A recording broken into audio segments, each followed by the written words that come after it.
ഇന്ത്യയുടെ നെഞ്ചിൽ കിടക്കുന്ന ഒരു സ്വർഗ്ഗദ്വീപ്. നീലാകാശവും നീലക്കടലും വെളുത്ത മണലും സ്വപ്നം പോലെ തോന്നുന്ന ഒരു സ്ഥലം. ഇത് ഈ കഴിഞ്ഞ ഡിസംബർ വെക്കേഷനിൽ എൻ്റെ കുടുംബത്തോടൊപ്പം ഞങ്ങൾ പോയ ഒരു പ്രത്യേക യാത്രയുടെ തുടക്കമാണ്. ഈ യാത്രയുടെ ലക്ഷ്യമെന്ന് പറഞ്ഞാൽ ഇന്ത്യയിലെ ഏറ്റവും സുന്ദരമായ ദ്വീപ് സമൂഹങ്ങളിൽ ഒന്നായ ലക്ഷദ്വീപിലേക്കുള്ള യാത്രയായിരുന്നു. ഇതൊരു സാധാരണ ട്രിപ്പല്ല. കടലിനുള്ളിലെ ജീവിതം, ദ്വീപുകളുടെ ശാന്തത, മനസ്സ് നിറയുന്ന ഒരുപാട് അനുഭവങ്ങൾ.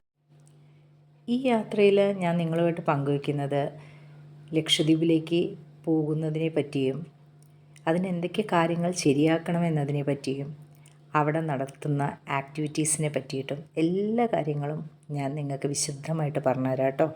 അപ്പോൾ ലക്ഷദ്വീപിൽ ചെയ്യാവുന്ന വിവിധ ആക്ടിവിറ്റികൾ സ്നോർക്കലിംഗ് മുതൽ സ്കൂബ വരെയുണ്ട്. ലക്ഷദ്വീപിലേക്ക് യാത്ര പോകുന്നതിന് മുമ്പ് അറിയേണ്ട ചില പ്രധാന കാര്യങ്ങളുണ്ട്. അതായത് PCC, പെർമിറ്റ്, യാത്രാ പ്ലാനിംഗ്, ചിലവ്, താമസം, എന്തൊക്കെ ശ്രദ്ധിക്കണം എന്നതും എല്ലാം ഞാൻ ഈ എപ്പിസോഡിലൂടെ നിങ്ങൾക്ക് പറഞ്ഞു തരാം. ലക്ഷദ്വീപ് യാത്ര ആഗ്രഹിക്കുന്ന എല്ലാവർക്കും ഉപകാരപ്പെടുന്ന ഒരു സീരീസ് ആകട്ടെ ഈ യാത്രാ വിവരണം. ഈ യാത്ര നിങ്ങളോടൊപ്പം തുടരാം. നിങ്ങൾ എന്നെ ഒന്ന് ഫോളോ ചെയ്ത് വെച്ചോളൂ കേട്ടോ.